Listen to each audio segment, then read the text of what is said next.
అదే RTV app వార్తల్ని క్షణాల్లో చదివే అవకాశం ఉంటుంది. ఒక న్యూస్ పేపర్, ఒక టెలివిజన్ ఛానల్ మీ చేతుల్లో ఎప్పుడూ ఉంటాయి. సికింద్రాబాద్ కంటోన్మెంట్ అసెంబ్లీ సెగ్మెంట్ నుండి అదేవిధంగా మల్కాజ్గిరి పార్లమెంటు నియోజకవర్గం నుండి నేను కాంగ్రెస్ అభ్యర్థిగానే నామినేషన్ వేసేందుకు బయలుదేరుతున్నా. ఒకటి ఎమ్మెల్యేకు, ఒకటి ఎంపీకి.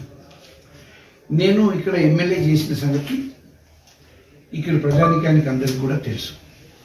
నేను ఇదే నియోజకవర్గం నుండి 2 సార్లు ఎంపీగా కూడా చేసిన సంగతి ఇక్కడ ప్రజానికానికి, ఓటర్ మహాశయులకు అందరికీ కూడా తెలుసు.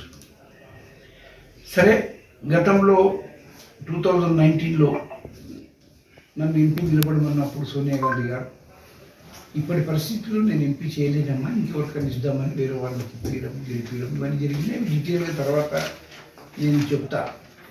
కానీ ఇప్పుడు దురదృష్టం ఏంటంటే కాంగ్రెస్ పార్టీలో అభ్యర్థులు కరువైనట్లు.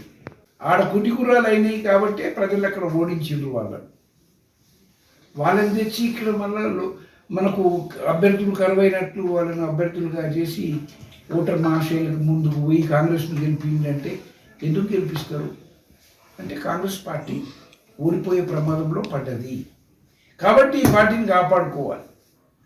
3 జాగాల్లో 3 అసెంబ్లీ పార్లమెంట్ సీట్లు నేనే నిలబడి గెలుస్తా అని చెప్పడం అది బాగుండదు. ఇక్కడ నేను చేసిన, ఇక్కడనే ఎమ్మెల్యే చేసిన, ఇక్కడనే 2 సార్లు ఎంపీ చేసిన. సిద్దిపేట రిజర్వ్ కాన్స్టిట్యున్సీ ఉన్నప్పుడు కూడా నాకు ఈ కాన్స్టిట్యున్సీ ఉండింది. జనరల్ సీట్ అయిపోయిన తర్వాత కూడా నేను ఇక్కడనే చేసిన. సోనియా గాంధీ గారి ఆశీస్సులు, అమ్మగారు ఎక్కడి నుండి పోటీ చేస్తామంటే మీరు నాకు ఈ సీట్ ఇస్తే నేను 2 లక్షల ఓట్లతో గెలిచి వస్తామా అంటే ఇచ్చింది ఆమె. జనరల్ సీట్లో ఒక దళితున్నైనా నేను గెలిచిన, ఎనలేని సేవ చేసిన, పిలిస్తే పలికిన ఆ మర్యాద అంతా కూడా ఓటర్ మహాశయులు నాకు ఇంకా ఇస్తూ ఉంటారు, ఆ ప్రేమ చూపిస్తూ ఉంటారు. దానికి తోడు నా తర్వాత ఎంపీలు అయిన వాళ్ళు ఈ కాన్స్టిట్యున్సీలో పట్టించుకున్నది ఏం లేదు. కేవలం వ్యాపారాలు చేసుకున్నారు, డబ్బులు సంపాదించుకున్నారు. ప్రజలను ఆకట్టుకోలే, వాళ్ళ దగ్గర ప్రజలు పోయినా వాళ్ళు పట్టించుకోలేదు. నియోజకవర్గమే వాళ్ళు తిరగలే సరిగ్గా. నేను ఎంపీగా ఉన్నా, కేంద్రంలో మంత్రిగా ఉన్నా, ఎమ్మెల్యేగా ఉన్నా, ప్రజలకు అందుబాటులో ఉన్నా, తిరిగినా, పిలిస్తే బలికినా, వాళ్ళు వస్తే ఆదరించింది.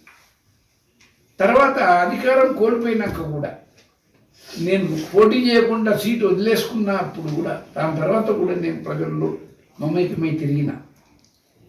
కాబట్టి ఆ ప్రేమ అభిమానం ఉన్నందుకు ఆ ఓటర్ మహాశయుల దగ్గరికే పోతా, నా అభిమానుల దగ్గరికే పోతా, నా శ్రేయోభిలాషుల దగ్గరికే పోతా, పోయి ఓటు అడుగుతా. పార్టీ సర్వనాశనం అవుతుంటే కళ్ళం కూడా నేను చూస్తూ ఊరుకుంటున్నా.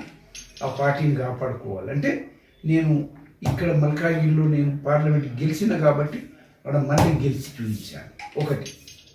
రెండోది, నా సామాజిక వర్గాన్ని కానీ మిగతా అట్టడుగున్న సమాజాన్ని, ఎస్సీ, ఎస్టీ, బీసీ, మైనార్టీస్ అంతా ఏకం కండి. కాంగ్రెస్లో సెక్యులరిజం ఉన్నది, కాంగ్రెస్లో ప్రజాస్వామ్యాన్ని కాపాడుకుందాం, పేద ప్రజలను ఆకట్టుకుందాం. నిజంగా కూడా తెలంగాణ బాగుపడాలి, నిజంగా తెలంగాణ ప్రజల యొక్క బతుకులు బాగుపడాలి, బంగారు తెలంగాణ ఎస్టాబ్లిష్ కావాలంటే మనం కాంగ్రెస్ను రక్షించుకోవాలి, రాహుల్ గాంధీ గారిని ప్రధానమంత్రి చేసుకోవాలి. కాబట్టి ఒక్క సీటు కూడా పోనీయకుండా 17 సీట్లలో కూడా కాంగ్రెస్ను గెలిపించే పరిస్థితికి మీరందరూ రావాలి. మనకు కోపం ఉన్నది, మనకు బాధ ఉన్నది, మనకు అవమానం జరిగింది. మాదిగ బిడ్డలారా, మనకు అవమానం జరిగింది, మనం విస్మరిస్తున్నారు లోకల్ పాలకులు మాత్రమే. సోనియా గాంధీ గారు మనకు వ్యతిరేకం కాదు, రాహుల్ గాంధీ గారు మనకు వ్యతిరేకం కాదు. వాళ్ళు మనల్ని ఆకట్టుకుంటారు. మాట్లాడింది యావత్ ప్రపంచానికి వినిపించిండు తెలంగాణ భావిని సర్వే సత్యనారాయణ అన్న సంగతిని ఎవరు విస్మరించలేరు. మరి ఆ రోజు తెలంగాణ ఇప్పించిన, ఈరోజు కేటగరైజేషన్ కూడా నేను చేపిస్తాను. మాదిగలు భరోసాతో ఉండాలి, మానవులు భరోసాతో ఉండాలి. మనమే అందరం ఈక్వల్గా పంచుకుందాం. మాల మాదిగలము మన జనాభా ప్రకారము, మన నిష్పత్తి ప్రకారం మనం తీసుకుందాం, పంచుకుందాం. అవసరం అనుకుంటే రిజర్వేషన్స్ను పెంచుకొని మళ్ళీ పంచుకుందాం అన్న స్లోగన్ తీసుకుపోతా. కానీ మనం కొట్లాడుకోవద్దు. మాల మాదిగలు అన్నదమ్ములము, అక్కడిల్లు, కుటుంబ సభ్యులం కలిసి ఉండాలి అన్న స్లోగన్తో పోవాలంటే పార్లమెంట్లో కూడా ఈ కేటగరైజేషన్ గురించి మాట్లాడాలంటే సర్వే సత్యనారాయణ ఉండాలి. నన్ను లేనియకుండా చేసిరు, నాకు టికెట్ ఇవ్వకుండా. మల్కాజ్గిరి జనరల్ సీట్లో నాకు వద్దనుకున్నా రిజర్వ్ సీట్లలో నన్ను పంపొచ్చు కదా. రిజర్వ్ సీట్ కూడా నేను తగనా? మరి కొత్తగా అప్పటిదప్పుడే తీసుకొచ్చి పార్టీలో లేని వాళ్ళని తీసుకొచ్చి జనరల్ సీట్లో ఇచ్చి దేశంలో అత్యంత పెద్ద సీటు 32.5 లక్షలు ఉన్న ఓట్లున్న సీటు మల్కాజ్గిరి పార్లమెంటు నాకు ఒక దళితునికి ఇచ్చి అమ్మగారు పోటీ చేయమంటే నేను 1,00,000 పైసలకు ఓటుతో గెలిచి చూపించిన.